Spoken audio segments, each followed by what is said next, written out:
Welcome, Sagittarius. Thank you for joining me for your weekly forecast for week commencing the 15th of April for the Sun or the Ascendant.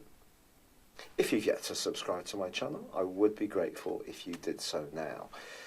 This week begins with the Sun and Pluto in conflict. The Sun's asking you, certainly for 5 of the days of this week, to be exuberant, to enjoy self-expression. Pluto's in a part of your situation along with Saturn, which is much more to do with life sensibilities, about money and your values. This combination is just asking you not to push too hard, not to take unnecessary risks, not try to force your ideas on anyone else, and also be resistant to anyone who may be inclined to do that to you.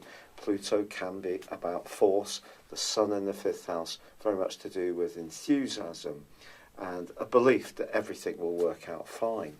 But of course Mercury, the planet of communication, has been working its way through the sign of Pisces, which for Sagittarius has not been tremendously positive. It's been a bit of a muddled journey with last month's retrograde and also the conjunction with Neptune in what is your sector of home, family and emotion. The great news is that on Tuesday, Mercury emerges from shadow, so returns to the point where the retrograde began, and then on Wednesday moves into Aries. Mercury in Aries is much more upbeat for you. This is going to see you really rediscovering a joie de vivre. Your sense of humour will snap up a gear or two.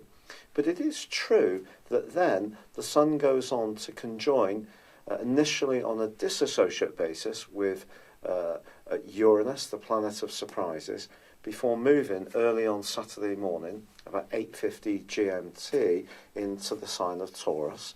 And then it's going to start to close towards Uranus on a much more direct basis.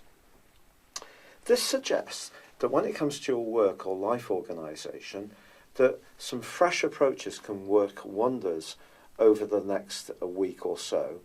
With Uranus working through this area for the next 7 years now, it is going to be somewhat of a theme. You need to do something that gives you a sense of satisfaction, that helps other people to some degree, but also doesn't see you feeling bound and limited, because that's an anathema to a Sagittarius person. So wherever your commitments are, they have to be freely given. I think that's the key to the conjunction as the week draws to a close. But you could read something or hear something which gives you a greater insight or some kind of brainwave in how to go forwards around your health, fitness, diet, working routines, or perhaps even just having a darn good declutter of where you live. Have you ever had your personal horoscope prepared based on your time, date and place of birth? If not, the information within this will go way beyond your zodiac sign.